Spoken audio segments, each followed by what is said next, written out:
അദ്ദേഹം ജീവിതത്തിലെ ഏറ്റവും നല്ല കുമ്പസാരം നടത്തി.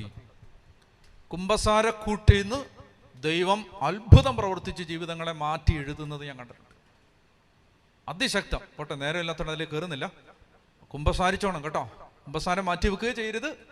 കുമ്പസാരിച്ച് നമ്മൾ കൃപയിൽ കയറി വരും. ഓരോ കുടുംബവും കയറി വരും. പറഞ്ഞേ ഹല്ലേലൂയ. ഇന്നലെ ഒരു മനുഷ്യൻ്റെ അടുത്ത് വന്നു, ഇന്നലെ കേട്ടോണേ. അപ്പം ഭാര്യ തമിഴ്നാട് ഭാഗത്തു നിന്ന് വന്നാണ്. അപ്പം ഭാര്യയും ഭർത്താവും കൂടെ വന്നിട്ട് ആ ഭാര്യ കരയാണ്, ഇങ്ങനെ കരഞ്ഞുകൊണ്ടിരിക്കുകയാണ്. ഞാൻ പറഞ്ഞു എന്നെ ചേച്ചി എന്നെ പ്രശ്നം. അപ്പോൾ അവരെൻ്റെ അടുത്ത് പറഞ്ഞു, അച്ഛാ എൻ്റെ ഭർത്താവിനെ മെഡിക്കൽ കോളേജിൽ കാണിച്ചു, പിന്നെ ആ തമിഴ്നാട്ടിലെ ആശുപത്രിയിൽ കാണിച്ചു, എല്ലായിടത്തും കാണിച്ചിട്ട് ഒരു വ്യത്യാസവും ഇല്ല എൻ്റെ ഭർത്താവിന്. പിന്നെ ഡോക്ടർമാരെല്ലാം നോക്കിയിട്ട് പറയുകയാണ് അസുഖമൊന്നുമില്ല. പക്ഷേ ഇങ്ങേർക്ക് ജോലി ചെയ്യാനും വയ്യ, എഴുന്നേറ്റ് നിൽക്കാനും വയ്യ, നടക്കാനും വയ്യ, എപ്പോഴും അസുഖം. ഹോസ്പിറ്റലിൽ കാണിക്കുന്ന സമയത്ത് ഹോസ്പിറ്റലിൽ കാണിക്കുമ്പോൾ ഒരു പ്രശ്നമില്ല.